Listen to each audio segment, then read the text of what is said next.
52해를 함께 산 노부부가 있었습니다. 어느 날부터 대화가 끊겼습니다. 그때부터 남편의 혈압이 계속 올랐습니다. 약을 아무리 늘려도 150 아래로 내려오지 않았습니다. 그런데 원인은 약이 아니었습니다. 관계였습니다. 서울대 연구팀이 60 넘은 부부일 200상을 5해 지켜봤습니다. 사이가 멀어진 부부는 심혈관 질환 위험이 2배 넘게 높았습니다.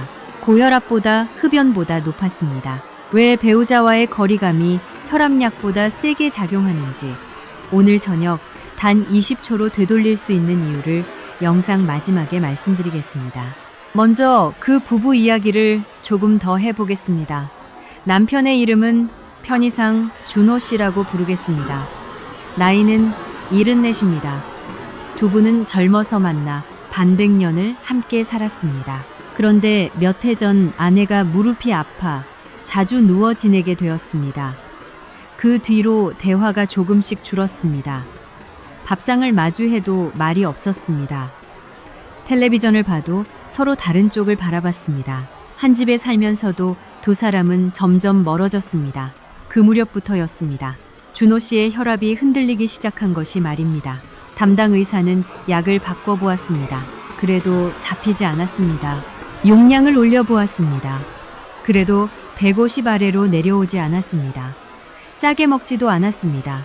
술을 마시지도 않았습니다. 걷기 운동도 꾸준히 했습니다. 그런데도 혈압이 말을 듣지 않았습니다. 이상한 일이었습니다. 여기서 우리가 놓치기 쉬운 진실이 하나 있습니다. 혈압은 혈관만의 문제가 아니라는 것입니다. 혈압은 마음이 몸에게 보내는 신호이기도 합니다. 준호 씨의 우리 몸은 매일 조용한 긴장 속에 있었습니다. 곁에 사람이 있는데도 혼자인 것 같은 긴장이었습니다. 그 긴장이 신경을 자극했습니다. 우리 신경이 혈관을 조였습니다.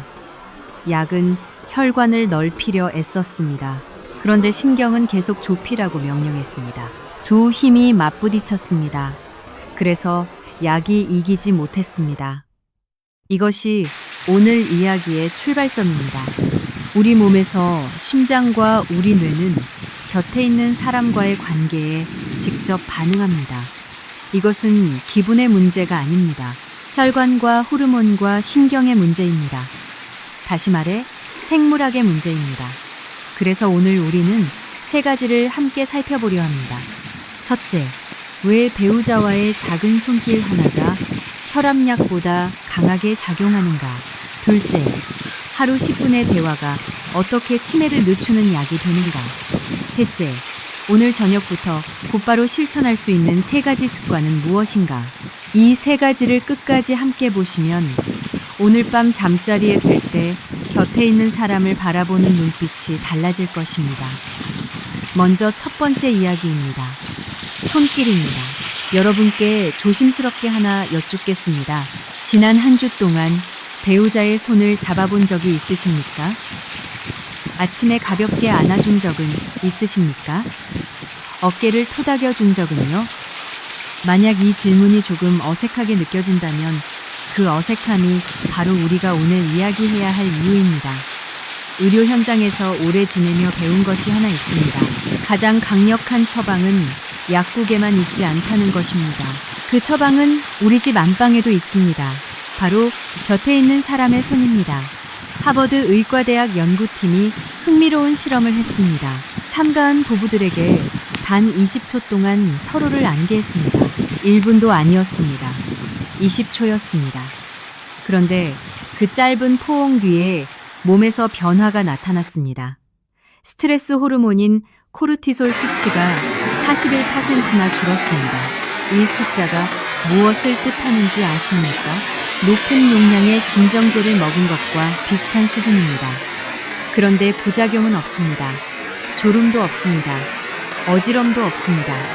오직 따뜻함만 남습니다. 세상에 이런 약이 또 있을까요? 값도 들지 않습니다. 처방전도 필요 없습니다. 곁에 있는 사람만 있으면 됩니다. 이 변화의 중심에는 옥시토신이라는 호르몬이 있습니다. 흔히 사랑의 호르몬이라고 부릅니다.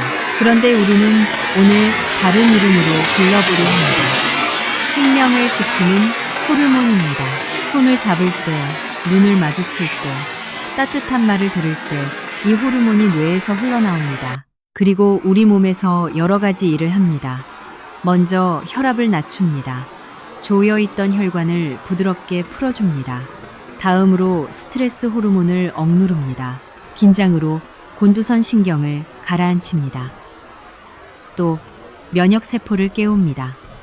몸속을 지키는 병사들을 불러 세웁니다. 마지막으로 혈관 안쪽 벽을 보호합니다. 동맥이 굳어가는 속도를 늦춥니다. 정리하면 이렇습니다.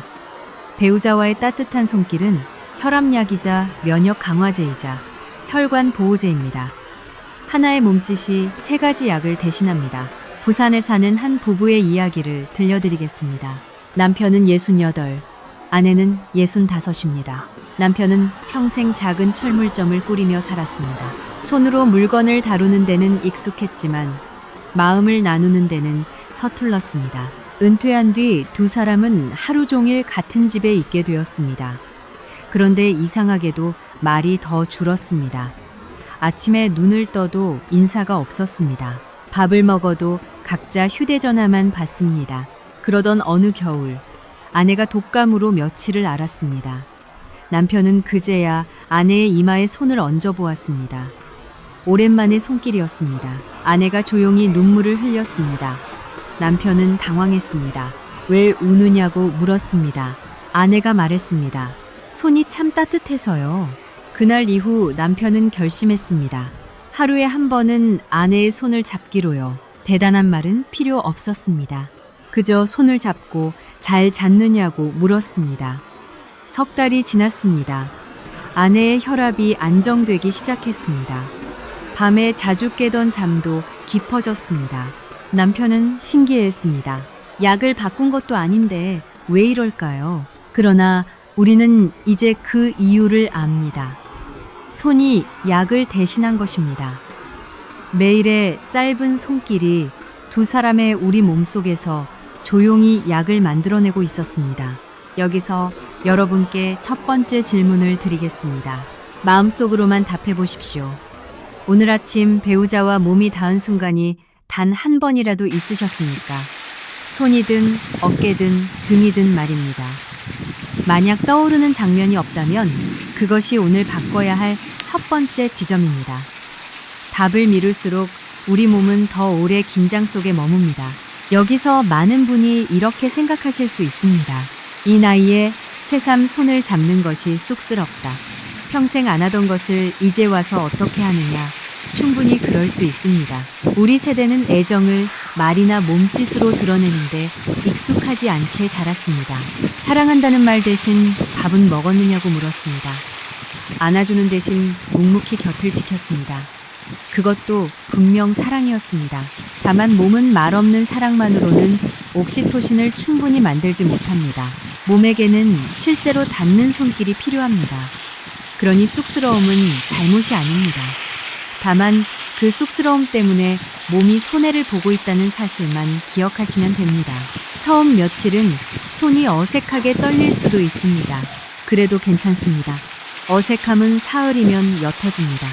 몸이 새 습관을 배우는데 걸리는 시간이 딱 그 정도입니다. 아침에 나누는 손길이 특히 중요한 데는 이유가 있습니다. 우리 몸의 스트레스 호르몬인 코르티솔은 하루 종일 같은 양으로 흐르지 않습니다. 잠에서 깨는 그 무렵에 가장 가파르게 치솟습니다. 아침에 괜히 마음이 바쁘고 조급한 것도 그 때문입니다. 바로 그 순간에 배우자의 손길이 더해지면 치솟던 코르티솔이 한풀 꺾입니다. 하루의 시작을 몸이 덜 긴장한 상태로 열 수 있습니다. 같은 20초라도 아침의 20초가 더 값진 이유입니다. 경기도에 사는 한 부부의 이야기를 들려드리겠습니다. 남편은 72, 아내는 69입니다. 남편은 평생 버스를 몰았습니다. 새벽같이 나가 밤늦게 들어오는 삶이었습니다. 서로 얼굴을 마주할 시간이 늘 부족했습니다. 은퇴한 뒤에도 두 사람 사이에는 오랜 침묵이 남아 있었습니다. 아침에 눈을 떠도 서로 등을 돌린 채였습니다. 어느 날 아내가 병원에서 혈압이 높다는 말을 들었습니다. 남편은 걱정이 되었지만 그 마음을 어떻게 표현할지 몰랐습니다. 그래서 딱 한 가지만 해보기로 했습니다. 아침에 눈을 뜨면 아내의 손을 잠깐 잡는 것이었습니다. 첫날은 손만 잡고 아무 말도 못했습니다. 둘째 날은 잘 잡느냐고 물었습니다. 셋째 날은 아내가 먼저 손을 내밀었습니다. 2달이 지난 뒤 아내의 혈압이 조금씩 안정되기 시작했습니다. 무엇보다 아내의 표정이 밝아졌습니다. 남편은 나중에 이렇게 말했습니다. 손 한번 잡는 게 이렇게 큰일인 줄 몰랐다고요. 특별한 말도 큰 돈도 필요 없었습니다. 필요한 것은 아침에 짧은 용기 하나뿐이었습니다. 우리 몸은 그 작은 용기에 이렇게 크게 답합니다. 한 가지 더 말씀드리고 싶은 것이 있습니다. 손을 잡는 일이 어색하다면 처음에는 눈을 맞추는 것부터 시작해도 좋습니다. 아침에 눈을 떴을 때 서로의 눈을 5초만 바라보는 것입니다. 그것만으로도 뇌는 상대의 존재를 또렷하게 받아들입니다. 눈맞춤은 말보다 먼저 마음을 전합니다. 5초의 눈맞춤이 익숙해지면 손을 잡는 일도 자연스럽게 따라옵니다. 몸은 늘 작은 것부터 배웁니다. 처음부터 큰 몸짓을 하려다 지치지 마십시오. 작게, 그러나 매일 하는 것이 이깁니다. 여러분, 이제 반대쪽 이야기를 해보겠습니다. 손길이 약이 된다면 손길이 사라진 자리에는 무엇이 남을까요? 부부 사이가 멀어질 때 우리 몸속에서 벌어지는 일은 생각보다 무섭습니다. 앞서 만난 준호 씨의 몸이 바로 그 증거였습니다. 다시 준호 씨에게로 돌아가 보겠습니다. 준호 씨의 혈압이 잡히지 않던 진짜 이유는 이것이었습니다. 부부 사이의 거리감이 오래 이어지면 우리 몸은 만성적인 긴장 상태에 빠집니다. 우리 몸에는 교감, 우리 신경이라는 것이 있습니다. 위험을 느낄 때 켜지는 비상 스위치입니다. 짐승에게 쫓길 때, 큰일을 앞두었을 때 이 스위치가 켜집니다. 우리 심장이 빨라집니다. 우리 혈관이 좁아집니다. 온몸이 싸울 준비를 합니다. 짧은 순간에는 우리를 지켜주는 고마운 장치입니다. 문제는 이 스위치가 꺼지지 않을 때입니다. 곁에 사람이 있는데도 마음이 늘 외로우면 우리 몸은 그 외로움을 위험으로 받아들입니다. 그래서 비상 스위치를 끄지 않습니다. 하루도 이틀도 아니고 몇 달, 몇 년을 켜둡니다. 심장은 계속 빨리 뜁니다. 혈관은 계속 좁아져 있습니다. 이런 몸에 혈압약을 넣으면 어떻게 될까요? 약은 혈관을 넓히려 합니다. 그런데 신경은 계속 좁히라고 명령합니다. 약이 신경을 이기지 못합니다. 이것이 약이 잘 듣지 않는 진짜 이유 가운데 하나입니다. 여기서 우리가 오래 믿어온 생각 하나를 짚고 넘어가야 합니다. 많은 분이 이렇게 믿습니다. 혈압이 안 잡히면 약을 더 세게 쓰면 된다. 물론 약은 중요합니다. 절대 스스로 끊으면 안 됩니다. 그런데 약만으로 다 되지는 않습니다. 몸을 계속 조이는 손이 따로 있다면 아무리 좋은 약도 그 손과 씨름해야 합니다. 그 손의 이름이 바로 만성 긴장입니다. 그리고 그 긴장의 뿌리에 관계가 있습니다. 국립암센터의 자료를 하나 보겠습니다. 정서적으로 고립된 사람들에게서 암 발생률이 34% 더 높았습니다. 같은 자료에서 혈압도 평균 12mm 수은주만큼 높게 유지되었습니다. 곁에 마음을 나눌 사람이 없다는 사실 하나가 혈압계의 눈금을 그만큼 올려놓은 것입니다. 이것은 단순한 마음의 문제가 아닙니다. 몸에 새겨지는 문제입니다. 더 깊은 곳까지 내려가 보겠습니다. 우리 몸을 이루는 세포에는 끝자락이 있습니다. 그 끝을 지키는 작은 뚜껑 같은 것이 있습니다. 이것을 텔로미어라고 부릅니다. 신발끈의 끝을 감싼 플라스틱을 떠올려 보십시오. 그 부분이 닳으면 끈이 풀어집니다. 우리 세포도 마찬가지입니다. 이 뚜껑이 짧아질수록 우리 세포는 빨리 노화됩니다. 캘리포니아 대학의 연구에 따르면 부부 사이에 다툼이 잦은 사람들은 이 뚜껑이 더 빠르게 닳았습니다. 몸의 나이가 실제로 10년쯤 앞당겨진 셈입니다. 이 대목이 저는 늘 마음에 남습니다. 배우자와 멀어질 때 우리 세포는 그것을 기억합니다. 말은 잊어도 몸은 잊지 않습니다. 그 기억이 우리를 더 빨리 나이 들게 만듭니다. 반대로 말하면 오늘 다시 손을 잡는 순간부터 우리 세포도 그것을 기억하기 시작한다는 뜻입니다. 늦은 때란 없습니다. 몸은 언제나 새로 배웁니다. 우리 몸이 긴장을 풀 때 어떤 일이 일어나는지 조금 더 들여다보겠습니다. 앞서 위험할 때 켜지는 비상 스위치, 교감신경 이야기를 했습니다. 그런데 우리 몸에는 그 반대편 스위치도 있습니다. 쉬어도 된다고 알려주는 스위치입니다. 이것을 부교감 신경이라고 부릅니다. 이 스위치가 켜지면 심장이 느긋해지고 소화가 잘 되고 혈관이 넓어집니다. 밥을 먹은 뒤 나른해지는 것도 이 스위치 덕분입니다. 이 부교감 스위치를 켜는 아주 중요한 길이 하나 있습니다. 목에서 배까지 길게 이어진 큰 신경입니다. 이 신경이 잘 작동하면 몸이 스스로 긴장을 풀어냅니다. 그런데 놀랍게도 이 신경은 따뜻한 접촉과 다정한 목소리에 특히 잘 반응합니다. 배우자가 부드럽게 등을 쓸어줄 때, 낮은 목소리로 괜찮다고 말해줄 때, 이 신경이 깨어납니다. 곧 몸 전체가 쉼의 상태로 돌아섭니다. 우리가 사랑하는 사람의 품에서 마음이 놓이는 것은 기분 탓이 아닙니다. 실제로 몸의 스위치가 바뀌는 것입니다. 반대로 이 스위치가 오래 꺼져 있으면 몸속에 조용한 불이 붙습니다. 바로 만성 염증입니다. 염증이라고 하면 다친 곳이 붓는 것을 떠올리기 쉽습니다. 그런데 더 무서운 것은 눈에 보이지 않는 염증입니다.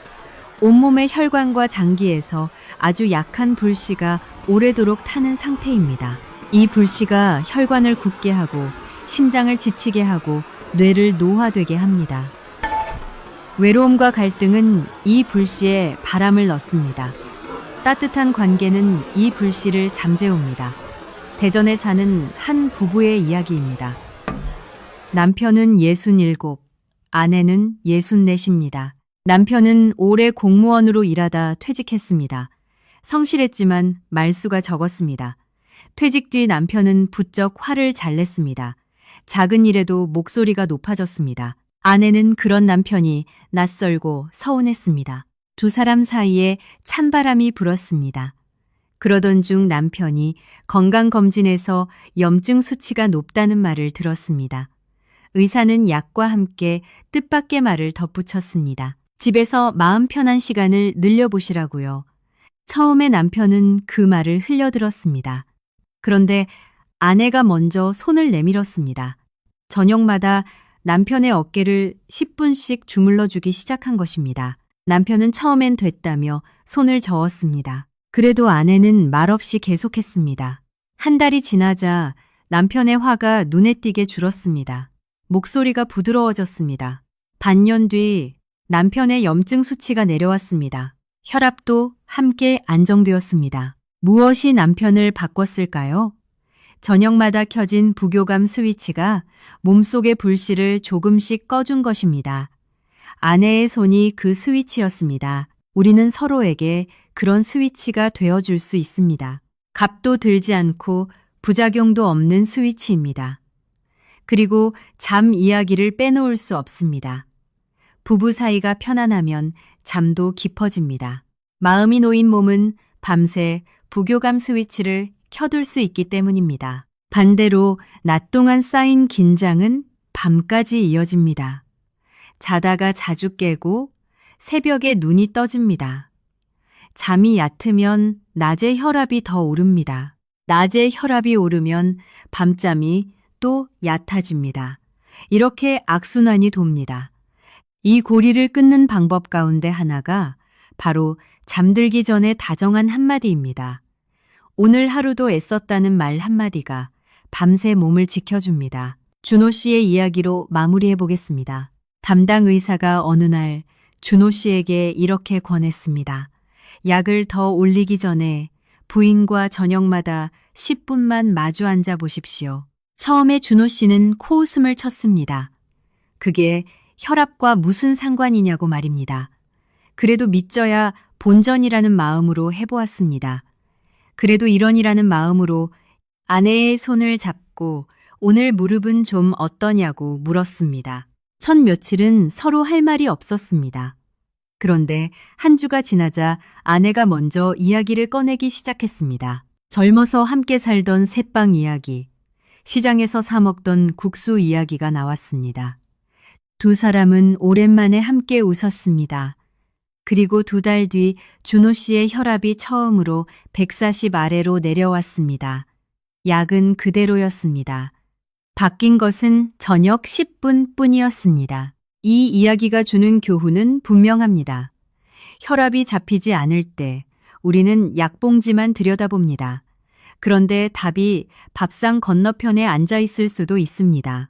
물론 모든 혈압이 관계 때문은 아닙니다. 반드시 의사와 상의해야 합니다. 다만 약을 성실히 먹는데도 이상하게 안 잡힌다면 오늘 밤 곁에 있는 사람과의 거리부터 한번 살펴보시길 바랍니다. 여기서 꼭 짚고 싶은 것이 있습니다. 외로움은 혼자 사는 사람만의 것이 아니라는 점입니다. 곁에 배우자가 있어도 마음이 닿지 않으면 외롭습니다. 오히려 곁에 사람이 있는데도 외로운 것이 더 아픕니다. 우리 몸은 이 외로움을 위험 신호로 받아들입니다. 그래서 앞서 말씀드린 비상 스위치를 계속 켜둡니다. 국립암센터의 자료에서 정서적으로 고립된 사람들의 몸이 그토록 힘들었던 것도 이 때문입니다. 한 집에 살면서도 마음이 멀어지는 데에는 신호가 있습니다. 눈을 마주치지 않게 됩니다. 같은 공간에 있어도 각자 화면만 봅니다. 대화가 용건으로만 줄어듭니다. 밥 먹어라, 약 먹었느냐, 이런 말만 오갑니다. 웃음이 사라집니다. 이런 신호가 보인다면 두 사람은 함께 있어도 각자 외로운 것입니다. 다행히 이 외로움은 되돌릴 수 있습니다. 다시 눈을 맞추고 다시 웃고 다시 손을 잡으면 됩니다. 원주에 사는 한 부부의 이야기입니다. 남편은 71, 아내는 68입니다. 두 사람은 큰 다툼도 없이 조용히 살았습니다. 그런데 어느 날 아내가 가슴이 답답하다며 병원을 찾았습니다. 검사에서는 큰 이상이 없었습니다. 의사는 조심스럽게 물었습니다. 요즘 마음이 많이 외로우시냐고요? 아내는 그 말에 왈칵 눈물을 쏟았습니다. 남편은 그제야 아내의 외로움을 처음 알았습니다. 그날 이후 남편은 저녁마다 아내 곁에 앉아 하루를 물었습니다. 처음엔 아내도 별말을 하지 않았습니다. 그러나 조금씩 마음을 열었습니다. 2달 뒤 아내의 가슴 답답함이 사라졌습니다. 약을 쓴 것도 아니었습니다. 사라진 것은 외로움이었습니다. 여기서 잠깐 정리하고 가겠습니다. 지금까지 우리는 2가지를 보았습니다. 따뜻한 손길은 우리 몸속에서 약을 만들어냅니다. 그리고 차가운 거리감은 우리 몸속에서 병을 만들어냅니다. 같은 몸, 같은 하루인데 곁에 있는 사람과의 관계에 따라 정반대의 일이 벌어집니다. 이 사실 하나만 기억해도 오늘 저녁이 달라질 수 있습니다. 그렇다면 이제 2번째 이야기로 넘어가겠습니다. 바로 대화입니다. 어제를 한번 떠올려 보십시오. 배우자와 텔레비전도 휴대전화도 없이 마주 앉아 이야기한 시간이 얼마나 되셨습니까? 30분이었습니까? 10분이었습니까? 아니면 5분도 채 되지 않았습니까? 혹시 그런 시간이 있었는지조차 잘 기억나지 않으십니까? 만약 기억이 나지 않는다면 바로 그것이 신호입니다. 우리 뇌가 조용히 굶고 있다는 신호입니다. 질병관리청의 최근 자료를 보겠습니다. 하루에 10분 이상 배우자와 직접 이야기를 나누는 사람들은 그렇지 않은 사람들보다 인지 기능이 떨어질 위험이 34% 낮았습니다. 단 10분입니다. 무슨 특별한 훈련이 아닙니다. 값비싼 영양제도 아닙니다. 그저 마주 앉아 이야기를 나누는 10분입니다. 그런데 왜 이 10분이 그렇게 큰 힘을 낼까요? 답은 뇌 과학에 있습니다. 대화는 우리 뇌가 하는 일 가운데 가장 복잡한 작업입니다. 얼핏 쉬워 보이지만 그렇지 않습니다. 상대의 말을 들을 때 먼저 소리를 받아들이는 영역이 켜집니다. 이어서 그 말의 뜻을 풀어내는 영역이 켜집니다. 동시에 상대의 표정과 목소리에서 감정을 읽는 영역이 켜집니다. 그리고 어떤 말로 답할지 고르는 영역까지 켜집니다. 이 모든 일이 눈 깜짝할 사이에 한꺼번에 일어납니다. 무슨 말이냐면 배우자와 나누는 10분의 대화는 뇌에게 가장 좋은 운동이라는 것입니다. 헬스장에서 무거운 것을 드는 것처럼 우리 뇌가 여러 근육을 한꺼번에 쓰는 시간입니다. 혼자 텔레비전을 볼 때는 이런 일이 일어나지 않습니다. 화면은 우리에게 답을 요구하지 않기 때문입니다. 그러나 사람은 다릅니다. 사람과의 대화는 뇌를 쉬게 두지 않습니다. 그래서 대화가 줄면 우리 뇌가 게을러집니다. 게을러진 우리 뇌는 빨리 노화됩니다. 그런데 여기서 아주 중요한 것이 하나 있습니다. 그냥 말을 주고받는다고 다 되는 것이 아닙니다. 핵심은 진짜로 듣는 것입니다. 솔직히 말씀드리겠습니다. 많은 부부가 대화를 하면서도 실제로는 듣지 않습니다. 상대가 말하는 동안 이미 다음에 할 말을 준비합니다. 상대가 문장을 끝내기도 전에 말을 가로챕니다. 그러니까 결국 그 얘기 아니냐고 잘라버립니다. 이럴 때 상대의 마음속에서는 무슨 일이 일어날까요? 말해봐야 소용없다는 생각이 듭니다. 그 무력감이 신경을 얼어붙게 합니다. 입을 닫게 만듭니다.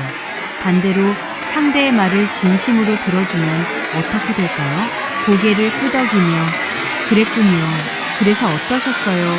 하고 되물어주면 말입니다. 이런 작은 반응 하나에 상대의 우리 신경이 곧바로 편안해집니다.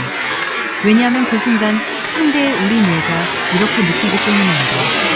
나는 안전하다. 누군가 나를 이해하고 있다. 이 신호가 몸 전체를 풀어줍니다. 서울대학교 병원 정신건강의학과 연구팀의 발견을 소개하겠습니다. 배우자로부터 따뜻하고 존중하는 말을 자주 듣는 사람들과 그렇지 못한 사람들을 비교했습니다. 결과는 놀라웠습니다. 앞의 사람들은 인지 기능 점수가 21% 높았습니다. 우울한 증상이 나타나는 비율은 38% 낮았습니다. 잠의 질도 31% 좋아졌습니다. 말 몇 마디의 차이가 이렇게 큽니다. 그 말이 대단한 것도 아닙니다. 아침에 잘 잤느냐고 묻는 말입니다. 밥이 맛있다고 하는 말입니다. 외출할 때 조심히 다녀오라고 하는 말입니다. 우리에게는 그저 평범한 말입니다. 그러나 뇌에게는 평범하지 않습니다. 우리 뇌는 이런 말을 생존의 신호로 받아들입니다. 누군가 나를 돌보고 있다. 나는 혼자가 아니다. 나는 안전하다. 이 신호가 기억을 담당하는 영역을 스트레스로부터 지켜줍니다. 그래서 기억력이 오래 유지됩니다. 한 부부의 이야기를 들려드리겠습니다. 대구에 사는 남편은 71살입니다. 평생 회계 일을 하며 숫자와 씨름했습니다.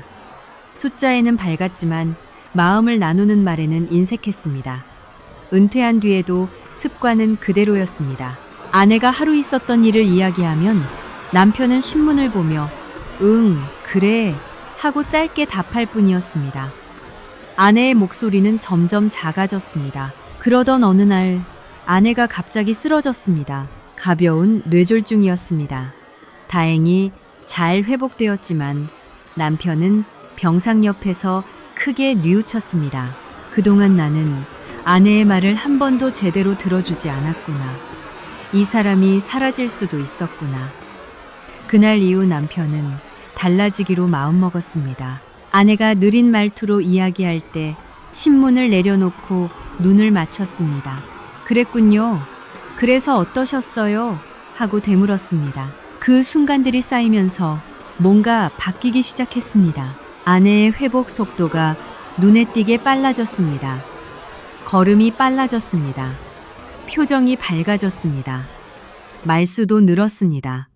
왜 이런 일이 일어났을까요? 진심으로 들어주는 일이 아내의 뇌 속에서 잠들어 있던 회로를 다시 깨웠기 때문입니다. 우리 뇌는 죽을 때까지 새로 배웁니다. 그리고 그 배움을 가장 잘 돕는 것이 바로 곁에 있는 사람의 다정한 귀입니다. 여기서 진짜로 듣는 법을 조금 더 구체적으로 나눠보겠습니다. 그냥 듣는 것과 진심으로 듣는 것은 다릅니다. 진심으로 듣는 데에는 5가지 작은 기술이 있습니다. 어렵지 않습니다. 오늘 저녁부터 바로 해보실 수 있습니다. 첫째, 몸을 상대 쪽으로 돌리십시오. 텔레비전을 보며 옆으로 듣지 말고 상대를 마주 보십시오. 몸의 방향만 바꿔도 상대는 존중받는다고 느낍니다. 둘째, 눈을 맞추십시오. 말하는 사람의 눈을 바라보면 그 사람의 뇌가 안심합니다. 셋째, 중간에 말을 자르지 마십시오. 상대가 문장을 끝낼 때까지 기다리는 것입니다. 이 짧은 기다림이 상대에게 큰 선물이 됩니다. 넷째, 짧게 되물어 주십시오. 그랬군요. 그래서 어떠셨어요? 하는 한마디면 충분합니다. 이 말은 내가 그 이야기를 잘 따라가고 있다는 신호입니다. 다섯째, 바로 해결하려 들지 마십시오. 우리는 상대가 힘든 이야기를 하면 곧바로 이렇게 하라고 답을 주려 합니다. 그런데 대부분의 경우 상대가 원하는 것은 해결책이 아니라 들어주는 귀입니다. 그저 힘들었겠다고 말해주는 것이 어떤 조언보다 낫습니다. 이 5가지를 함께 쓰면 10분의 대화가 완전히 달라집니다. 같은 시간을 이야기해도 몸에 남는 것이 다릅니다. 얕은 대화는 시간만 흘려보냅니다. 깊은 경청은 서로의 신경을 어루만집니다. 식탁도 좋은 자리입니다. 함께 밥을 먹는 시간은 그 자체로 약이 됩니다. 옛사람들이 한솥밥을 먹는다는 말로 가족을 표현한 데는 이유가 있습니다. 같은 밥상에 마주 앉는 것만으로도 몸은 소속감을 느낍니다. 그러니 되도록 텔레비전을 끄고 밥상에서 오늘 하루를 나눠보십시오. 밥맛이 좋다는 말 한마디, 수고했다는 말 한마디를 곁들이면 더 좋습니다. 광주에 사는 한 부부의 이야기입니다. 남편은 70, 아내는 68입니다. 두 사람은 늘 텔레비전을 크게 켜놓고 밥을 먹었습니다. 대화가 없어도 화면이 그 빈자리를 채워주었습니다. 그런데 어느 날 아내가 제안했습니다. 저녁 먹을 때만 텔레비전을 꺼보자고요. 처음엔 어색한 침묵이 흘렀습니다. 밥 먹는 소리만 들렸습니다. 그런데 사흘째부터 조금씩 말이 오갔습니다. 오늘 시장에서 누굴 만났는지, 옛 친구가 어떻게 지내는지 같은 소소한 이야기였습니다. 한 달이 지나자 두 사람은 저녁 밥상을 기다리게 되었습니다. 하루 중 가장 따뜻한 시간이 된 것입니다. 아내는 말했습니다. 30년 만에 남편이 어떤 사람인지 다시 알게 된 것 같다고요. 텔레비전 하나 끈 것뿐인데 말입니다. 이쯤에서 두 번째 질문을 드리겠습니다. 오늘 배우자가 무슨 이야기를 했는지 한 가지라도 또렷이 떠올릴 수 있으십니까? 아침에 무슨 말을 했는지, 어떤 표정이었는지 말입니다. 만약 잘 떠오르지 않는다면 우리는 함께 있었지만 실은 듣고 있지 않았던 것입니다. 내일은 딱 한 가지만 기억해 보십시오. 상대의 말 한 문장을 끝까지 가로채지 않고 들어보는 것입니다. 저녁에 마주 앉아도 무슨 말을 해야 할지 모르겠다는 분이 많습니다.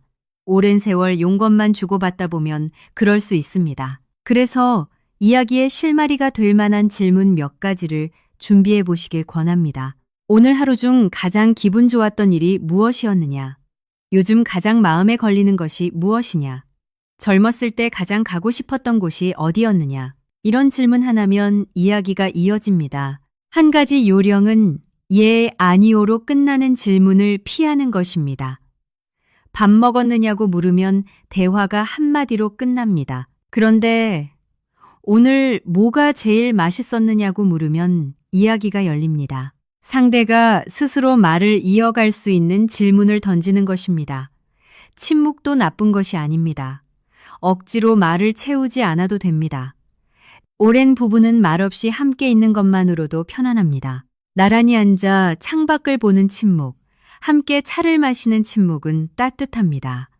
중요한 것은 마음이 닫힌 침묵이 아니라 마음이 열린 침묵이라는 점입니다.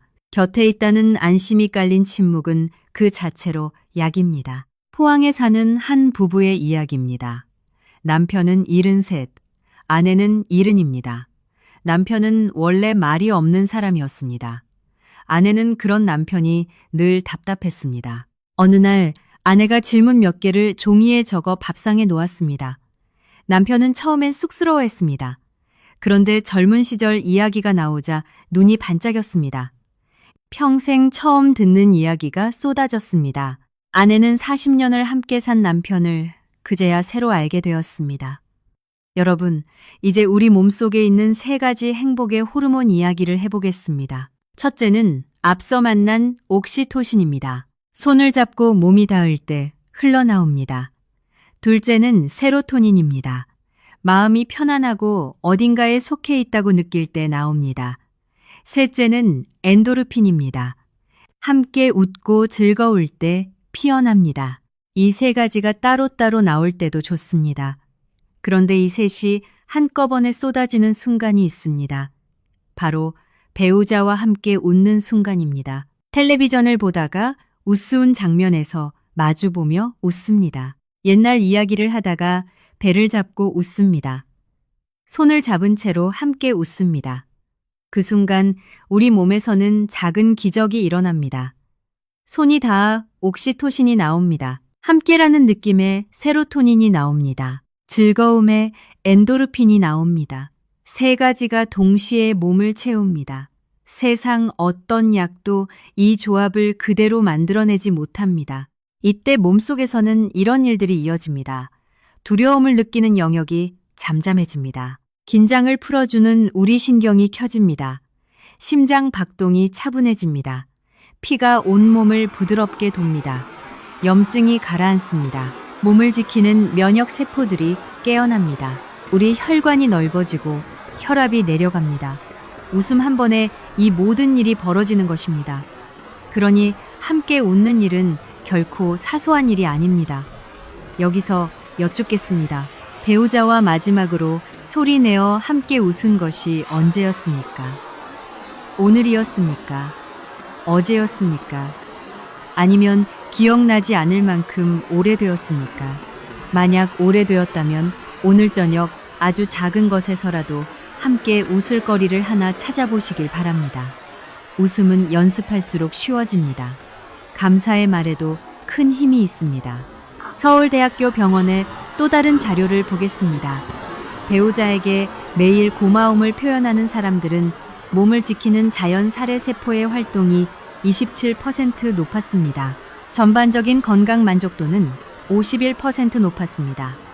감기에 걸리는 비율은 23% 낮았습니다. 고맙다는 말 한마디가 면역을 직접 깨운 것입니다. 이것은 그저 예의가 아닙니다. 이것은 의학입니다. 고맙다는 말에도 연습이 필요합니다. 평생 표현하지 않고 살아온 사람에게 갑자기 고맙다는 말은 입에서 잘 나오지 않습니다. 그래서 작게 시작하는 것이 좋습니다. 처음에는 아주 구체적인 것 하나에만 고마움을 표현해 보십시오. 국이 맛있다. 빨래를 개줘서 고맙다. 같은 작은 것입니다. 막연히 고맙다는 말보다 무엇이 고마운지 콕 집어 말할 때 상대의 마음에 더 깊이 닿습니다. 이런 말이 어색하다면 문자로 먼저 보내보셔도 좋습니다. 같은 집에 살면서 무슨 문자냐 하실 수 있습니다. 그런데 얼굴을 보고 못하는 말도 짧은 문자로는 할 수 있습니다. 오늘 고마웠다는 한 줄이면 됩니다. 그 한 줄을 받은 배우자의 하루가 달라집니다. 웃음도 마찬가지로 연습할수록 쉬워집니다. 나이가 들면 함께 웃을 일이 줄어든다고들 합니다. 그런데 사실은 웃을 일이 준 것이 아니라 함께 웃으려는 시도가 준 것입니다. 옛날 사진을 함께 꺼내 보십시오. 젊은 시절의 우스운 이야기를 다시 꺼내 보십시오. 좋아하던 옛 노래를 함께 들어보십시오. 웃음은 억지로 만들어도 몸에는 진짜 웃음과 비슷하게 작용합니다. 그러니 조금 억지스러워도 괜찮습니다. 웃는 흉내부터 시작하면 됩니다.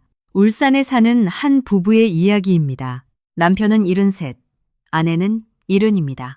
두 사람은 오랜 세월 무뚝뚝하게 살았습니다. 웃음이 사라진 지 오래였습니다. 어느 날 아내가 오래된 사진첩을 꺼냈습니다. 신혼여행 때 찍은 흐릿한 사진이었습니다. 남편의 촌스러운 옷차림에 두 사람은 오랜만에 크게 웃었습니다.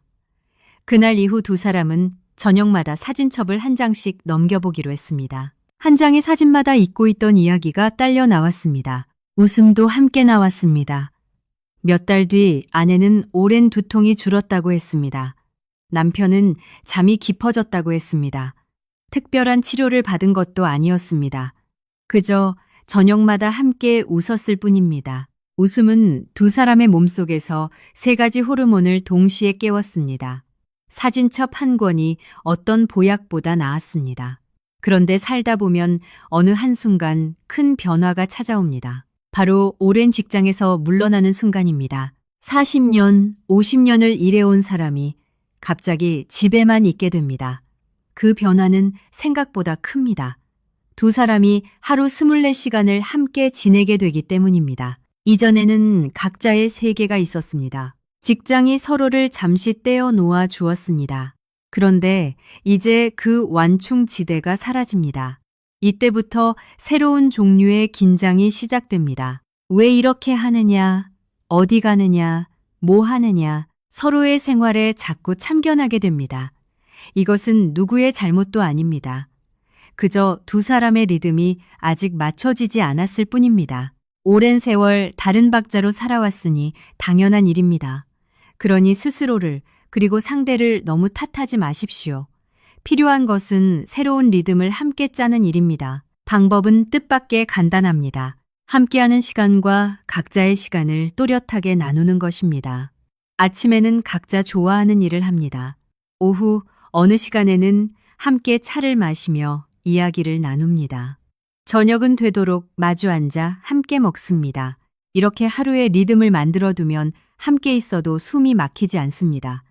붙어있는 시간이 아니라 잘 나뉜 시간이 부부를 편하게 합니다. 삼성서울병원 가정의학과의 자료가 이를 뒷받침합니다. 은퇴한 부부를 3년간 지켜본 결과 새로운 활동을 함께 시작한 이들에게서 뚜렷한 변화가 있었습니다. 수축기 혈압이 평균 10mm 수은주 내려갔습니다. 우울한 증상은 51% 줄었습니다. 부부 만족도는 46% 올랐습니다. 그런데 그 활동이 거창할 필요는 전혀 없었습니다. 근처 공원을 함께 걷는 것으로 충분했습니다. 좋아하는 드라마를 함께 보고 느낌을 나누는 것으로 충분했습니다. 작은 화분을 함께 기르는 것으로 충분했습니다. 핵심은 같은 것을 보고, 같은 것을 겪고, 그것에 대해 이야기하는 데 있습니다. 이 과정에서 뇌를 자라게 하는 물질이 나옵니다. 새로운 신경의 길이 뇌 속에 놓입니다. 함께하는 경험이 두 사람의 뇌를 동시에 젊게 만듭니다. 접촉이라고 하면 손잡기나 포옹만 떠올리기 쉽습니다. 그런데 몸이 닿는 방식은 그보다 훨씬 많습니다. 어깨를 주물러주는 것, 등을 쓸어주는 것, 발을 만져주는 것, 머리를 빗겨주는 것 모두 접촉입니다. 우리 피부에는 이런 부드러운 손길에만 반응하는 특별한 감각이 있습니다. 이 감각이 깨어나면 그 신호가 곧장 뇌로 올라가 마음을 편안하게 만듭니다. 그러니 손을 잡기가 쑥스럽다면 저녁에 서로의 어깨를 잠깐 주물러주는 것부터 시작해도 좋습니다. 특히 발을 만져주는 일에는 특별한 힘이 있습니다. 평생 온몸을 지탱해온 발입니다. 그런데 정작 우리는 자기 발조차 잘 들여다보지 않습니다. 저녁에 배우자의 발을 따뜻한 물에 담가주고 잠깐 주물러 주십시오. 그 순간 상대는 깊이 돌봄을 받는다고 느낍니다. 말로 다 하지 못한 사랑이 손끝으로 전해집니다. 춘천에 사는 한 부부의 이야기입니다. 남편은 72, 아내는 69입니다. 아내가 올해 다리가 붓고 아팠습니다. 남편은 병원에 데려다 주는 것 말고는 무엇을 해야 할지 몰랐습니다. 어느 날 남편은 큰맘 먹고 아내의 발을 씻겨주었습니다. 아내는 놀라 손사래를 쳤습니다. 그래도 남편은 말없이 발을 주물렀습니다. 아내의 눈에 눈물이 고였습니다. 그날 밤 아내는 오랜만에 깊이 잤습니다. 그 뒤로 발을 주무르는 저녁이 두 사람의 습관이 되었습니다. 인천에 사는 한 부부의 이야기입니다. 남편은 평생 철강 회사에서 일했고 아내는 오래 집안을 돌봤습니다. 은퇴하던 날 남편은 혼잣말을 했습니다. 이제 뭘 하지? 두 사람은 한 집에 살았지만 다른 세계에 살고 있었습니다. 은퇴 뒤 남편은 자기 양말이 어디 있는지도 몰랐습니다. 아내는 점점 말이 없어졌습니다. 이제 내가 필요 없나 하는 생각이 들었기 때문입니다. 그렇게 반년쯤 지나자 아내의 혈압이 오르고 남편의 잠이 얕아졌습니다. 두 사람은 큰 마음을 먹고 한 가지를 정했습니다. 매주 목요일 아침 반드시 함께 30분을 걷기로요. 그것뿐이었습니다. 걸으면서 서로에게 물었습니다. 요즘 어떠냐고요? 처음 3주는 어색해서 말이 별로 없었습니다. 그런데 넷째 주부터 조금씩 바뀌었습니다. 어느 날 남편이 집에서 아내를 찾았습니다. 우리 그 약 어디에 뒀더라? 아내가 웃으며 자리를 알려주었습니다. 그 작은 웃음이 시작이었습니다. 반년 뒤 남편의 수면제 양은 절반으로 줄었습니다. 아내의 혈압은 안정되었습니다. 두 사람은 이전보다 분명히 더 행복해졌습니다. 바뀐 것은 목요일 아침에 30분, 그 하나뿐이었습니다. 은퇴 뒤에 새로운 리듬을 짜는 일을 조금 더 구체적으로 도와드리겠습니다. 막연히 잘 지내자는 다짐만으로는 오래가지 못합니다. 눈에 보이는 약속으로 만들어야 합니다. 종이 한 장을 꺼내 하루를 세 부분으로 나눠 적어보십시오.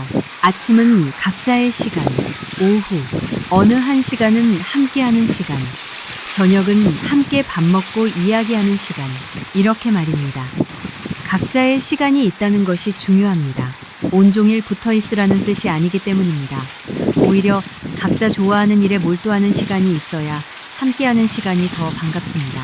남편은 텃밭을 가꾸고 아내는 친구와 통화를 하고 그러다 오후에 함께 차를 마시는 것입니다. 잘 나뉜 하루가 두 사람을 편안하게 합니다. 함께할 새로운 활동은 거창하지 않아도 됩니다. 오히려 소박한 것이 오래갑니다. 작은 화분에 상추를 길러보십시오. 매일 물을 주며 자라는 것을 함께 지켜보는 일에는 특별한 힘이 있습니다. 두 사람이 같은 것을 기다리게 되기 때문입니다. 시장을 함께 보는 것도 좋습니다. 무엇을 살지 의논하고 짐을 나눠드는 그 시간이 곧 대화입니다. 좋아하는 옛 드라마를 함께 다시 보는 것도 좋습니다. 다음 이야기를 함께 궁금해하는 것만으로도 두 사람은 이어집니다.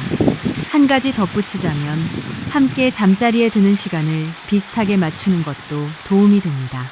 한 사람은 일찍 자고 한 사람은 늦게까지 텔레비전을 보면 함께하는 밤이 사라집니다. 잠들기 전 잠깐의 이야기, 잘 자라는 인사, 이런 것들이 하루를 따뜻하게 닫아줍니다.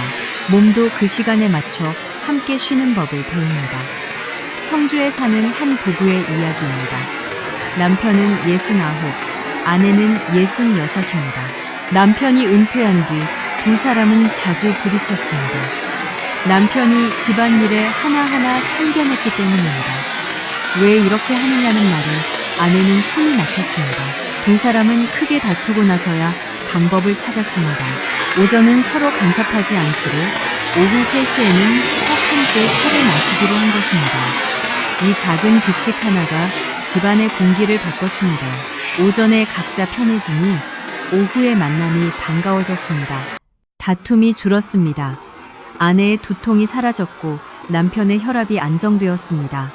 함께 있는 시간을 늘린 것이 아니라 잘 나눈 것이 답이었습니다. 이제 가장 현실적인 이야기를 해보겠습니다.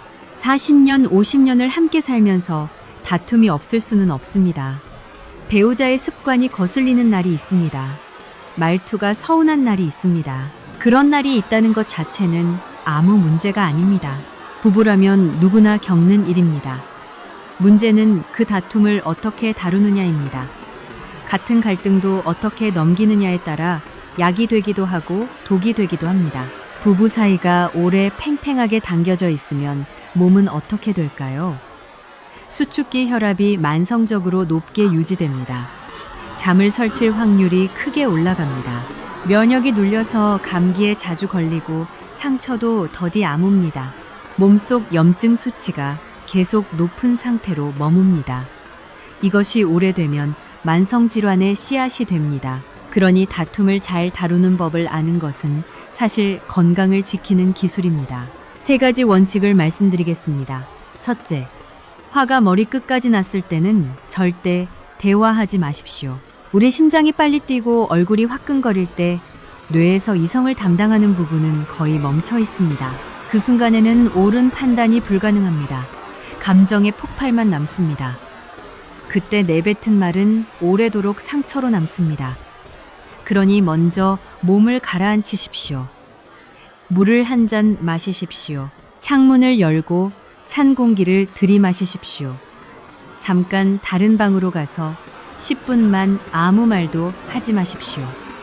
심장이 제 속도를 찾으면 그때 뇌도 다시 깨어납니다. 대화는 그 다음입니다. 둘째, 상대를 공격하는 말 대신 내 마음을 말하십시오. 왜 늘 이러느냐 하는 말은 상대를 방어하게 만듭니다. 곧바로 반격을 부릅니다. 그러나 나는 조금 외로웠다. 나는 서운했다. 하는 말은 다릅니다. 이런 말은 상대의 마음을 엽니다. 방어 대신 귀를 기울이게 합니다.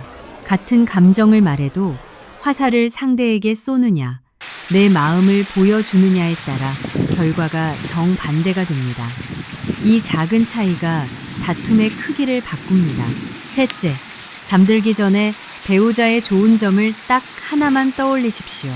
이 연습이 가장 신기합니다. 처음에는 우리 뇌가 반항합니다. 좋은 점이 어디 있냐고 투덜댑니다. 그런데 꾸준히 하면 신경의 길이 바뀝니다. 2주쯤 지나면 좋은 점이 저절로 눈에 들어옵니다. 한 달쯤 지나면 배우자를 바라보는 눈빛 자체가 달라져 있습니다. 우리 뇌는 자주 보는 것을 더 잘 보게 되어 있습니다. 흠을 찾으면 흠만 보이고 고마움을 찾으면 고마움이 보입니다. 이 세 가지 원칙에는 놀라운 힘이 있습니다. 다툼을 없애주지는 못합니다. 다만 다툼이 몸을 상하게 하는 것을 막아줍니다. 화를 참으라는 말이 아닙니다. 화를 몸에 독이 되지 않는 방식으로 흘려보내라는 뜻입니다. 이것만 익혀도 부부 사이의 긴장이 몸에 남기는 흉터가 크게 줄어듭니다. 다툼을 다루는 법을 실제 상황으로 보여드리겠습니다. 저녁상에서 남편이 반찬 투정을 했다고 해봅시다. 예전 같으면 아내는 이렇게 답했을 것입니다. 그렇게 입맛에 안 맞으면 직접 해드시라고요. 그러면 남편도 발끈합니다. 다툼이 커집니다. 두 사람의 심장이 함께 빨라집니다. 몸에 독이 쌓입니다. 이번에는 다르게 해보겠습니다. 아내가 잠깐 숨을 고른 뒤 이렇게 말합니다. 오늘 좀 서운했어요. 애써 차렸는데 그런 말을 들으니까요. 이렇게 내 마음을 말하면 남편은 방어할 대상이 없어집니다. 대신 미안한 마음이 듭니다. 같은 상황인데 결과가 완전히 달라집니다. 화살을 상대에게 쏘지 않고 내 마음을 보여주었기 때문입니다. 화가 났을 때 몸을 가라앉히는 간단한 방법도 하나 알려드리겠습니다. 숨을 천천히 쉬는 것입니다. 코로 넷을 세며 들이마시고 6이나 8을 세며 천천히 내쉬는 것입니다. 내쉬는 숨을 길게 하는 것이 핵심입니다. 이렇게 몇 번만 해도 앞서 말씀드린 부교감 스위치가 켜집니다. 빨라진 심장이 느려집니다. 뜨거워진 머리가 식습니다. 그때 비로소 대화를 시작하면 됩니다. 전주에 사는 한 부부의 이야기입니다. 남편은 76, 아내는 71입니다. 두 사람은 사소한 일로도 자주 언성을 높였습니다. 한 번 다투면 며칠씩 말을 하지 않았습니다. 그 며칠 동안 두 사람 다 잠을 설쳤고 혈압이 올랐습니다. 다툼이 몸을 갉아먹고 있었습니다. 두 사람은 규칙을 하나 정했습니다.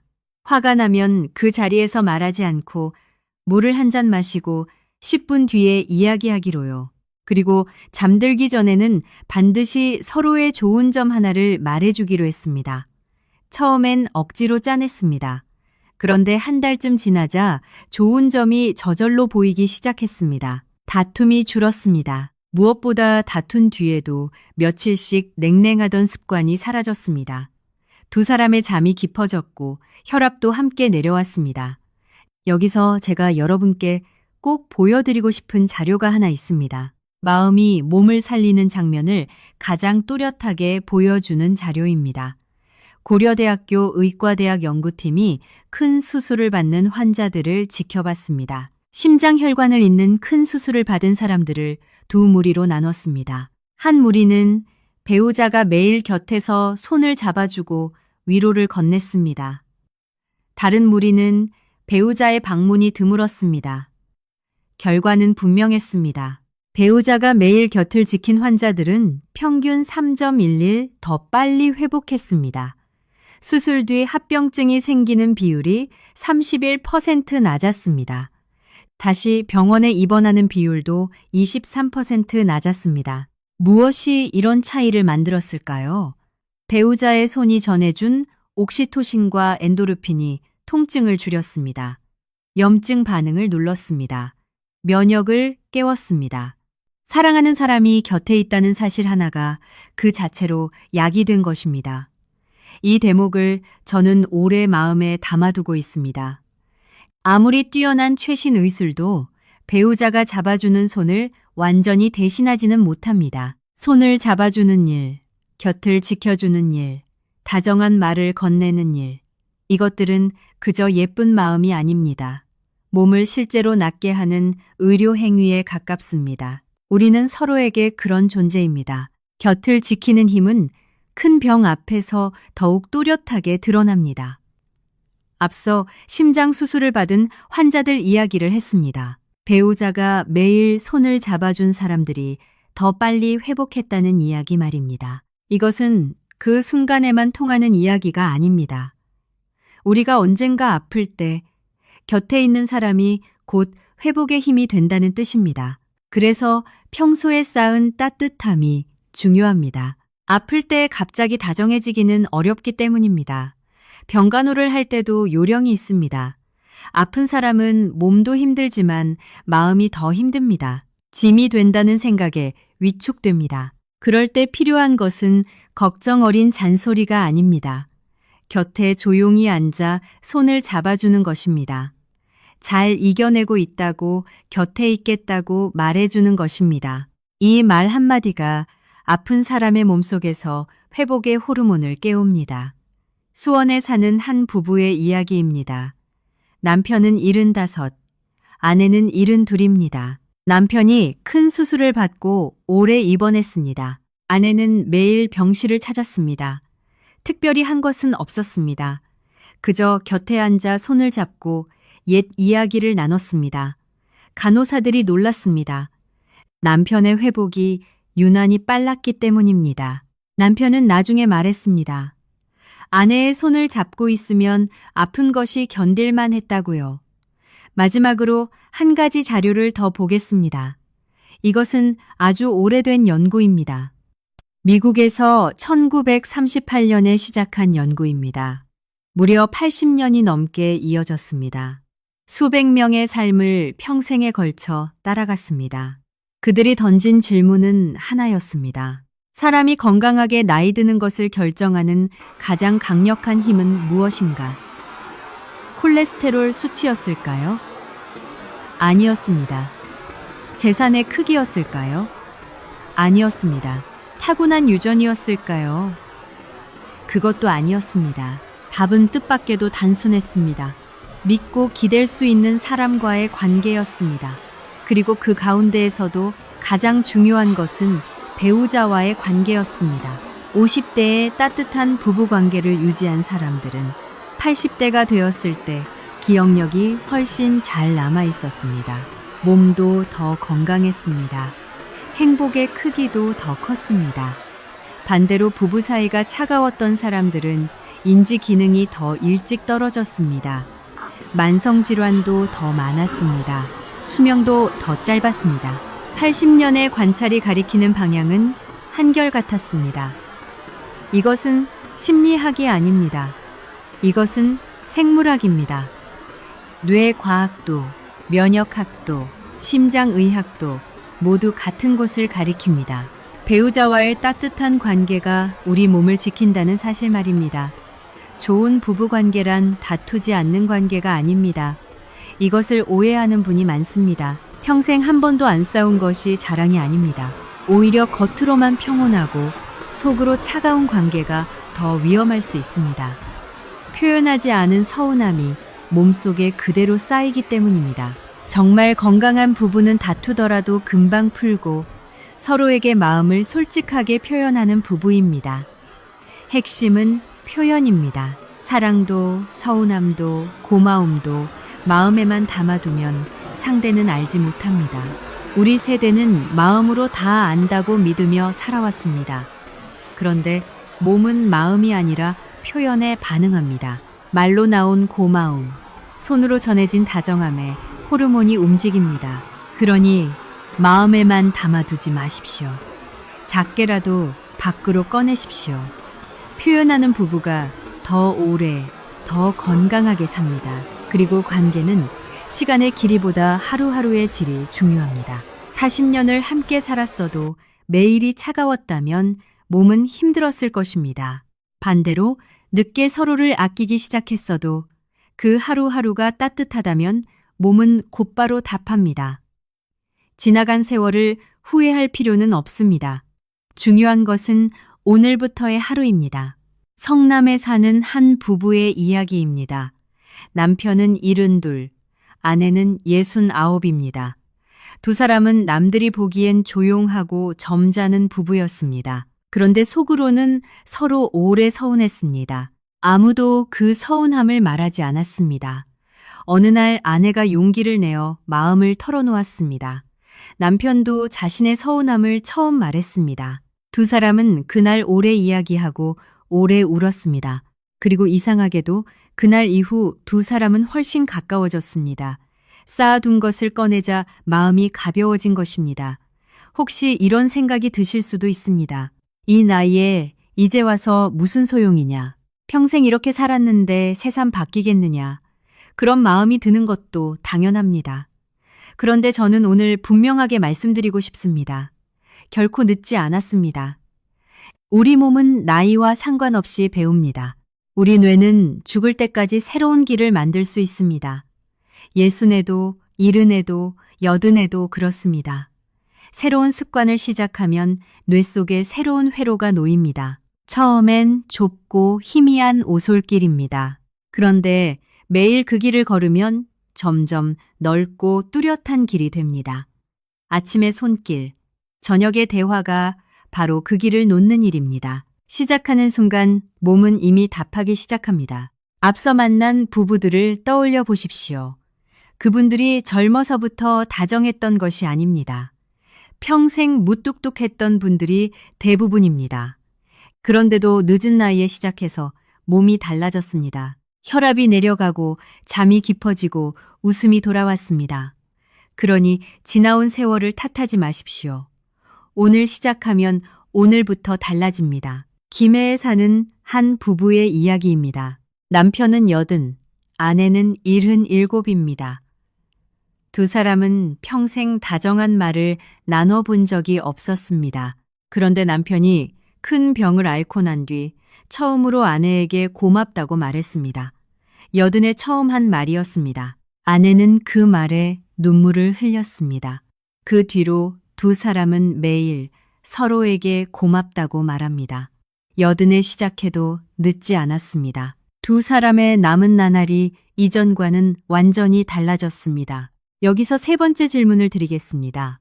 만약 오늘 밤 곁에 있는 사람에게 딱 한 문장을 건넬 수 있다면 어떤 말을 하시겠습니까? 그 말이 곧바로 떠오른다면 오늘 저녁 그 말을 정말로 건네보십시오. 잘 떠오르지 않는다면 그것을 찾는 일부터가 오늘의 숙제입니다.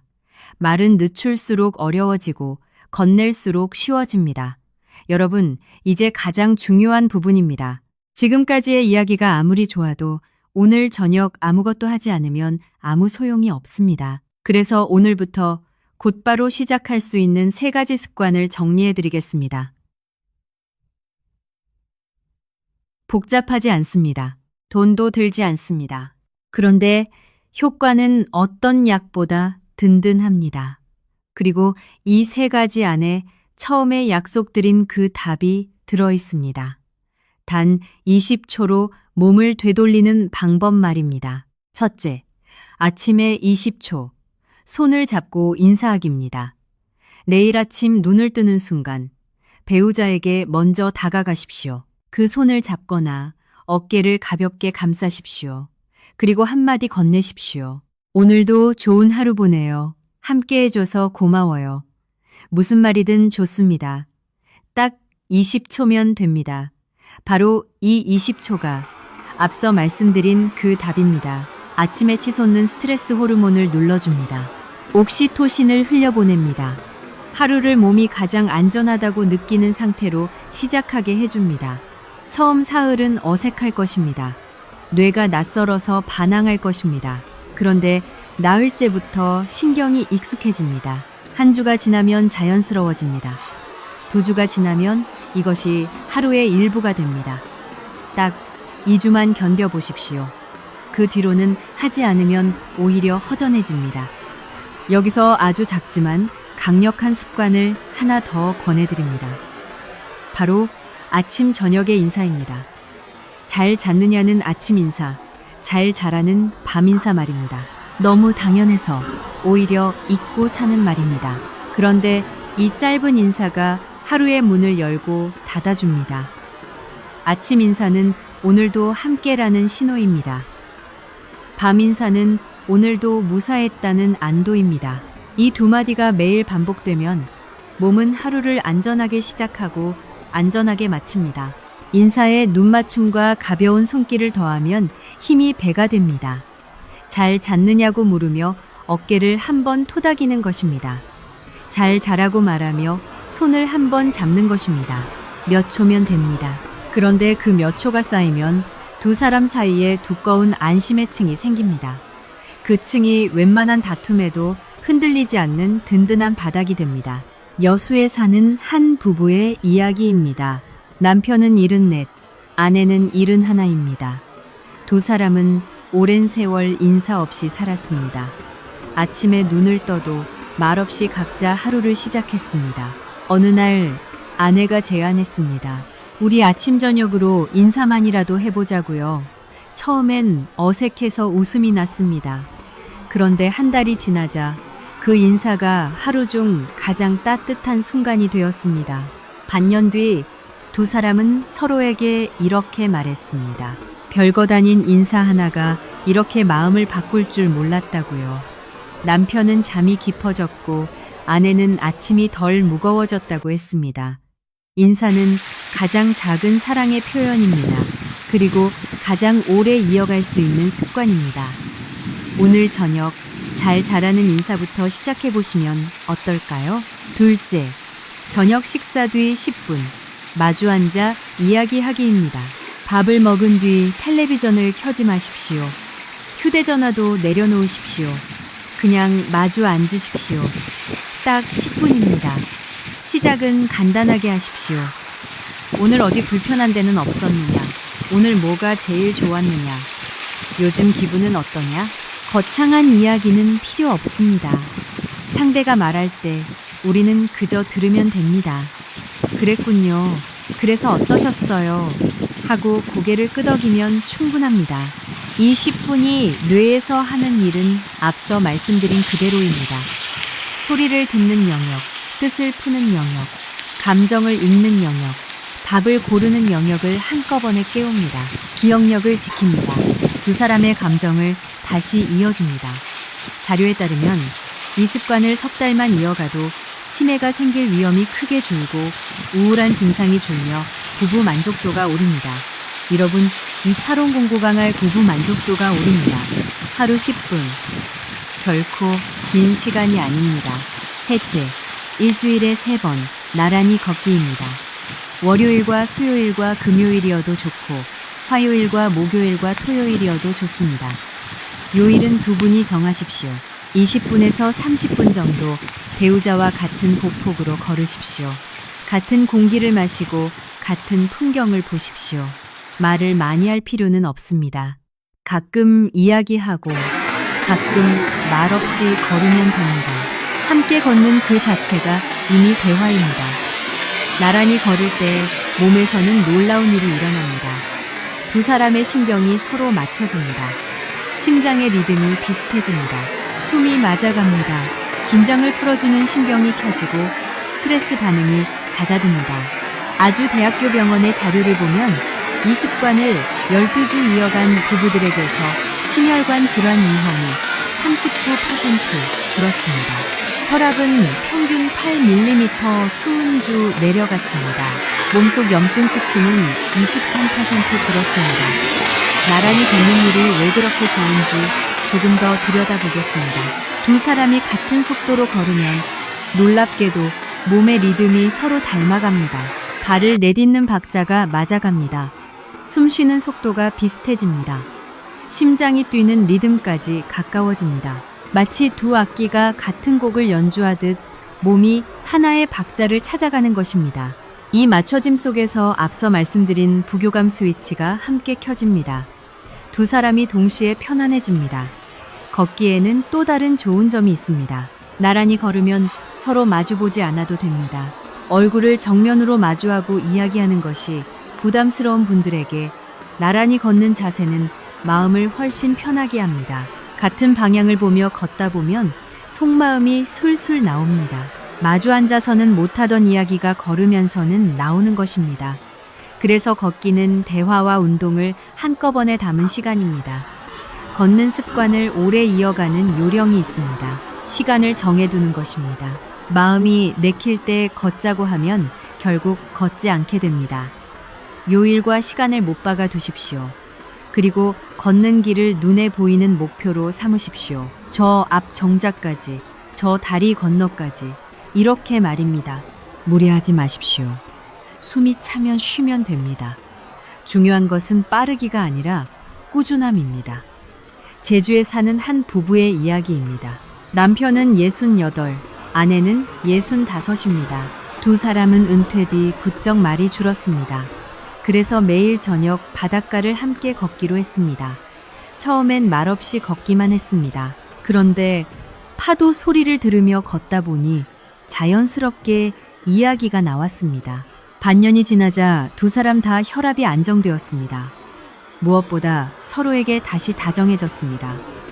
매일 저녁의 그 길이 두 사람을 다시 이어준 것입니다. 무릎이나 허리가 불편하신 분들도 걱정하지 마십시오. 처음에는 10분부터 시작하십시오. 천천히 걸으십시오. 빨리 걷는 것이 중요한 게 아닙니다. 함께 있는 것이 중요합니다. 날이 내프면 집안에서 천천히 걸어도 괜찮습니다. 중요한 것은 거리가 아니라 곁에 있다는 사실입니다. 이 세 가지를 시작하기 전에 배우자에게 솔직하게 말해두시길 권합니다. 요즘 건강 이야기를 하나 들었는데 부부가 함께하는 작은 습관이 몸에 참 좋다더라. 우리도 한번 해볼까? 이렇게 먼저 이야기를 꺼내두면 상대도 훨씬 자연스럽게 받아들입니다. 어색함이 줄어듭니다. 서로 무엇을 하려는지 알기에 마음도 편해집니다. 만약 우리 집에도 혈압약을 드시는 분이 있다면 오늘 이 이야기를 함께 나눠보셔도 좋겠습니다. 따뜻한 관계는 혈압과 뇌에만 좋은 것이 아닙니다. 몸 전체에 두루 이롭습니다. 마음이 오래 긴장하면 몸은 혈당을 조절하는 힘도 약해집니다. 스트레스 호르몬이 혈당을 끌어올리기 때문입니다. 그래서 부부 사이가 편안한 사람은 혈당 관리도 한결 수월합니다. 당뇨를 앓는 분이라면 약과 식사 조절만큼이나 마음의 평안이 중요합니다. 곁에 있는 사람과의 다정함이 여기서도 조용히 힘을 냅니다. 소화도 마찬가지입니다. 마음이 불편하면 소화가 안 되는 것을 다들 겪어보셨을 것입니다. 밥을 먹어도 체하고 속이 더부룩합니다. 반대로 마음이 편하면 소화가 잘 됩니다. 앞서 말씀드린 부교감 스위치가 소화를 돕기 때문입니다. 그러니 따뜻한 밥상, 편안한 대화는 소화제 역할까지 합니다. 온 가족이 둘러앉아 웃으며 먹는 밥이 왜 그렇게 소화가 잘 되는지 이제 이해가 되실 것입니다. 이렇게 보면 배우자와의 관계는 몸 곳곳에 이어져 있습니다. 심장으로 뇌로, 혈당으로, 소화로 이어집니다. 하나의 따뜻함이 온몸으로 퍼지는 것입니다. 그러니 관계를 돌보는 일은 곧 온몸을 돌보는 일입니다. 여러분, 이제 오늘 나눈 이야기를 5가지로 간추려 보겠습니다. 여기서 우리 세대가 가장 마음에 드는 이야기를 하나 하고 싶습니다. 우리는 자식에게 짐이 되는 것을 무엇보다 두려워합니다. 나이 들어 자식을 고생시키고 싶지 않다는 마음, 그 마음을 저는 잘 압니다. 그런데 자식에게 짐이 되지 않는 가장 확실한 길이 무엇인지 아십니까? 바로 부부가 서로를 잘 돌보는 것입니다. 두 사람이 서로의 혈압을 살피고 서로의 마음을 어루만지면 그만큼 병이 늦게 옵니다. 병원에 가는 날이 줄어듭니다. 자식이 달려와야 하는 날이 줄어듭니다. 다시 말해 곁에 있는 사람과 다정하게 지내는 일이 곧 최고의 노후 준비입니다. 값비싼 보험보다 좋은 요양원보다 먼저입니다. 서로가 서로의 가장 가까운 간병인이자 의사가 되어주는 것입니다. 그러니 오늘 배우자에게 건네는 따뜻한 말 한마디는 사실 자식을 위한 것이기도 합니다. 우리가 건강하게 서로를 지키는 것, 그것이 자식에게 줄 수 있는 가장 큰 선물입니다. 손을 잡는 일, 함께 걷는 일, 저녁마다 이야기하는 일이 그렇게 이어집니다. 나를 위하고 배우자를 위하고 끝내 자식을 위하는 일이 됩니다. 안동에 사는 한 부부의 이야기입니다. 남편은 76, 아내는 73입니다. 두 사람은 자식들에게 짐이 되지 않겠다는 다짐으로 서로를 부지런히 챙기기로 했습니다. 아침마다 서로의 혈압을 재주었습니다. 약을 챙겨주고 함께 걸었습니다. 몇 해가 지나도 두 사람은 건강했습니다. 명절에 모인 자식들이 말했습니다. 두 분이 이렇게 정정하시니 저희가 마음이 놓인다고요. 그 말이 두 사람에게는 가장 큰 상이었습니다. 한 가지 더 당부하고 싶은 것이 있습니다. 배우자를 돌보는 사람도 함께 돌봐야 한다는 것입니다. 한쪽이 아프면 다른 한쪽이 간병을 맡게 됩니다. 그런데 간병하는 사람의 몸도 소리 없이 지쳐갑니다. 잠을 제대로 못 자고 자기 몸은 뒷전으로 미룹니다. 그러다 돌보던 사람이 먼저 쓰러지는 경우도 있습니다. 그러니 돌보는 사람도 반드시 자기 몸을 챙겨야 합니다. 방법은 서로 번갈아 쉬는 것입니다. 자식이나 이웃의 손을 빌리는 것을 미안해하지 마십시오. 잠깐이라도 바깥바람을 쐬고 자기만의 시간을 갖는 것이 오래 돌보는 힘이 됩니다. 그리고 아픈 사람도 돌보는 사람에게 고맙다는 말을 아끼지 마십시오. 그 말 한마디가 지친 몸에 큰 힘이 됩니다. 돌봄은 한쪽만의 일이 아니라 두 사람이 주고받는 일입니다. 창원에 사는 한 부부의 이야기입니다. 아내가 오래 병을 앓았고 남편이 곁에서 돌봤습니다. 남편은 자기 몸이 상하는 줄도 모르고 아내만 챙겼습니다. 그러다 남편의 혈압이 위험할 만큼 올랐습니다. 그제야 두 사람은 방법을 바꿨습니다. 일주일에 2번은 자식이 와서 어머니를 돌보고 그동안 아버지가 쉬기로 한 것입니다. 남편의 혈압이 내려왔습니다. 무엇보다 아내가 미안함을 덜었습니다. 서로를 돌보는 균형이 두 사람을 함께 지켰습니다. 부부 사이가 따뜻해지면 집안 전체가 달라집니다. 두 사람이 서로 아끼는 모습을 자식들이 봅니다. 손주들이 봅니다. 그 따뜻함이 온 가족에게 번집니다. 명절에 모였을 때 부모가 서로 다정하면 자식들의 마음도 편안해집니다. 반대로 부모가 서로 냉랭하면 자식들도 불편합니다. 부부의 관계는 두 사람만의 것이 아니라 가족 전체의 분위기를 결정합니다. 그러니 배우자와 다시 가까워지는 일은 가장 큰 유산이 되기도 합니다. 재산보다 값진 물건보다 오래 남는 것은 부모가 서로 사랑하던 모습입니다. 자식들은 그 모습을 기억하며 자기 가정을 꾸립니다. 우리가 오늘 손을 잡는 작은 몸짓이 다음 세대까지 따뜻하게 이어지는 것입니다. 부산에 사는 한 부부의 이야기를 다시 떠올려 보십시오. 아내가 아플 때 남편이 처음 이마에 손을 얹었던 그 순간 말입니다. 그 작은 손길에서 모든 것이 시작되었습니다. 우리 집에도 그런 시작이 필요합니다. 오늘 저녁이 바로 그 시작이 될 수 있습니다. 이제 오늘 이야기를 마무리하려 합니다. 그 전에 딱 하나만 마음에 새겨두시길 바랍니다. 완벽하게 하려고 애쓰지 마십시오. 오늘부터 모든 것을 다 바꾸겠다고 다짐하면 오히려 지칩니다. 딱 한 가지만 골라 시작하십시오. 아침에 손 한 번 잡기여도 좋고 저녁에 10분 이야기하기여도 좋습니다. 하나를 골라 2주만 이어 가보십시오. 그 하나가 자리를 잡으면 다음 하나는 저절로 따라옵니다. 작은 시작이 큰 변화를 만듭니다. 오늘 곁에 있는 사람에게 건네는 다정한 한마디가 그 시작입니다. 여기서 잠깐 숨을 고르고 지금까지의 이야기를 하나의 그림으로 묶어보겠습니다. 우리 몸은 곁에 있는 사람을 늘 살핍니다. 그 사람이 따뜻하면 몸은 안전하다고 판단합니다. 그러면 혈관이 풀리고 심장이 느긋해지고 면역이 깨어납니다. 반대로 그 사람이 멀게 느껴지면 몸은 위험하다고 판단합니다. 그러면 혈관이 조이고 심장이 급해지고 몸속에 불씨가 남습니다. 우리가 하는 모든 작은 몸짓과 말 한마디가 바로 이 판단을 바꾸는 신호입니다. 손을 잡는 일은 몸에게 안전하다고 알려주는 일입니다. 다정한 말은 몸에게 혼자가 아니라고 알려주는 일입니다. 이 신호를 매일 보내는 부부의 몸은 그렇지 않은 부부의 몸과 전혀 다른 길을 걷습니다. 그러니 오늘의 작은 습관 하나가 결코 사소하지 않습니다. 첫째, 부부 사이의 정서적, 신체적 친밀함은 심혈관 질환 위험을 낮추는 가장 강력한 방패입니다. 소원한 관계는 때로 고혈압보다도 몸에 더 큰 부담을 줍니다. 둘째, 하루 20초의 손길이 스트레스 호르몬을 41%까지 줄이고 잠을 깊게 하고 통증을 덜어줍니다.